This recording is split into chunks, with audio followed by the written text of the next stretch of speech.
Hi, welcome to Tefo His Touri channel.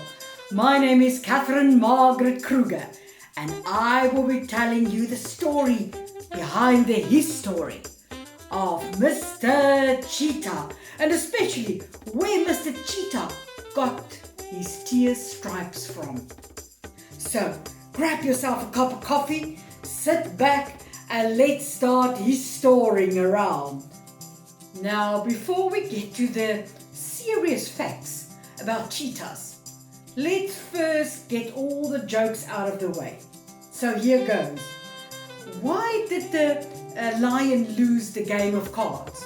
He played against the cheetah. Drum roll. Second joke. What does a cheetah eat? Fast food. Okay, come on, start laughing, please. Lastly, why can't a cheetah play hide and seek? He's always spotted.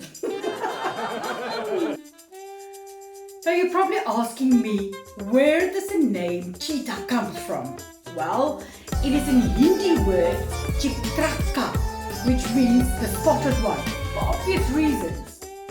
Now, in the Afrikaans language that is spoken here in South Africa, it is a jagluiperd. Directly translated into English, that would be hunting lazy horse. I know, weird. The cheetah doesn't look like a horse. But when the Dutch at first arrived here in South Africa, that was in 1652, they named this animal the vlaktyger, the plains tiger. Does the cheetah look like a tiger? No, it is a cat, but it doesn't have stripes, but dots, spots. In ancient Egypt, the Egyptians believed that the cheetah was a symbol of royalty. The cheetah was mostly the hunting companions of the pharaohs, and therefore they were depicted on the walls of the tombs as well as in statues. The ancient Egyptians believed in a cat-like or cheetah-like goddess. This goddess name was Mafdet, and it had a head of a cheetah and then a body of a man. And this goddess was painted on the tombs of the pharaohs, for they believed that this goddess will take the soul of the pharaoh and speed it up all the way to the afterlife. All cheetahs' dots differ. It's like human beings' fingerprints, and they do have these spots for camouflage while hunting. Now, sometimes once in a blue moon you would see a cheetah where the spots are sort of blurred into stripes. This is called a king cheetah, and the normal cheetah with the spots and the blurred spotted striped cheetah only differs by one gene. Cheetahs are built for speed. We know they are the fastest land animal, and they can reach a speed up to 120 kilometers per hour. Cheetahs can go from 0 to 97 kilometers in just 3 seconds. Furthermore, if they are in full speed, they can cover 6 to 7 meters just with one stride. Their tail is not round but flat, and that acts as a steering wheel for the cheetah. Wherever the tail turns to, the cheetah would turn in that direction. Furthermore, the cheetah's got spike running shoes. His claws is semi-retractable claws, and that grips the ground, and that's why the cheetah can run so fast. Furthermore, it's got very hard cushions on the paws, and that acts like a racing car's tire to grip more, on the ground. Now, here with another fun fact. In 2012, there was an 11-year-old cheetah. Her name was Sarah from Cincinnati Zoo, and she broke her own record of the 100 meters by running it at the speed of 98 kilometers and only in 5 5.92 seconds. Go girl! Comparing Sarah to Usain Bolt, who holds the 100 meters record, it is a laugh. You can't compare the two. Usain Bolt's record is covering or running the 100-meter race in 9.58 seconds. If you look at a cheetah's face, you would see black stripes running from underneath the eye down to the corners of the mouth. This is the cheetah sunglasses. For you see, cheetahs, unlike other cats, hunt in daytime. And these black stripes deflect the sunlight and the cheetah can actually see them better and spot its prey.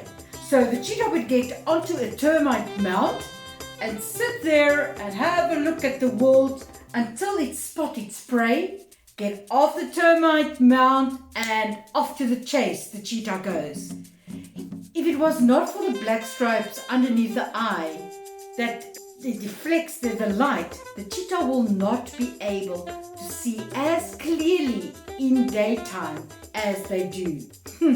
So other cats like the lion and the leopard, they do have white stripes or white mascara underneath the eye because they hunt in nighttime and the moon light would actually shine onto this white line into the eye, and that's why they would be able to see better at night. Cheetahs love fast food and they do not need a lot to drink.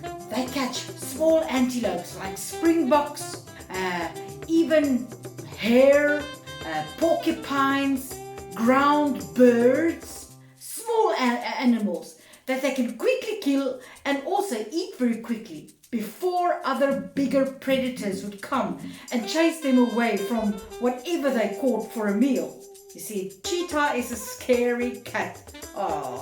You know, they're not very strong, so they can't drag their food up a tree, so they have to eat it very quickly. Catch it quickly, eat it quickly, so they love fast food. Even a baboon and vultures can chase away a cheetah from its meal. Have you ever wondered why all cats do not have the same traits? Let's take for instance purring and roaring. I don't think that you would find that your house cat or even a cheetah would roar. A cheetah can't roar and your house cat can't roar, but they do purr. Take for instance a lion. A lion can roar and tiger can roar, but they do not have a soft purr, or they can't really purr. It rather goes into a softer roar.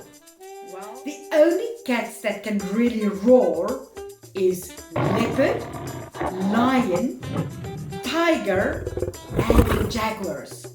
The other cats, like a cheetah and house cats, would rather purr, make other noises. They can't roar. Now the big reason for that is here close to their vocal cords there is a small little bone that causes the purring sound for cheetahs and house cats, where the lions and leopards, they do not have the small little bones. They have huge ligaments that would actually stretch and give that loud roaring sound. So they don't have the small little purring bone in their throats or close to their vocal cords. Of all cats, cheetah are the most vocal. They have a sort of like a bird chirp, and sometimes they are mistaken for birds if you hear them in the bush. But this chirp they used to allocate their cubs in the bushes by chirping, and the cubs would also answer its mother in a chirping sound. When you hear the cheetah like with a low moaning sound, you know it's threatened. And this moaning sound is actually followed by a hissing sound. And if the threat is still there, they would start growling and lifting their upper lip, showing their big canines towards their enemy. Just like house cats, Cheetahs also mew. Yes, you heard me correctly. Because they have the same voice box that produces the purr sound, they can also mew like our house cats. Cheetahs are on the Red Data endangered species list. Now what does that mean? Cheetahs are endangered. In 1900 there were more than 100,000 wild cheetahs. Nowadays there are less than 7,000 adults roaming in the wild. Now let's get to the story of how cheetah got its tear marks. Many African moons ago, there was this young, lazy Zulu hunter. And it was a very hot day in the African savannah. And he was very lazy. He didn't want to hunt the day. It was so hot, the sun was shining on his back.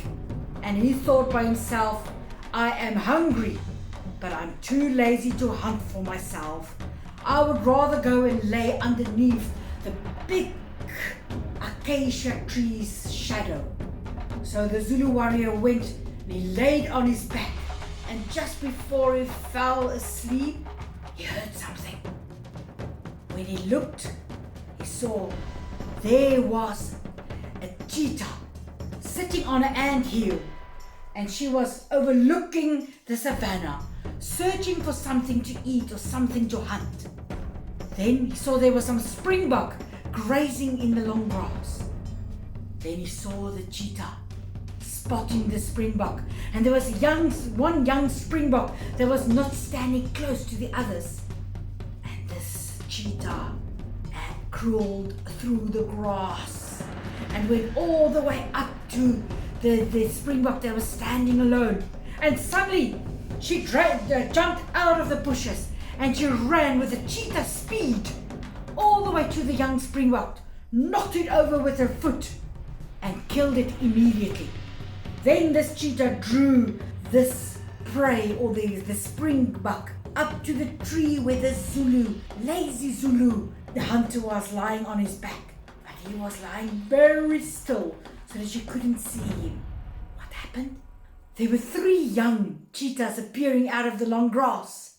And the mother cheetah then fed her 3 cubs with this springbok meat.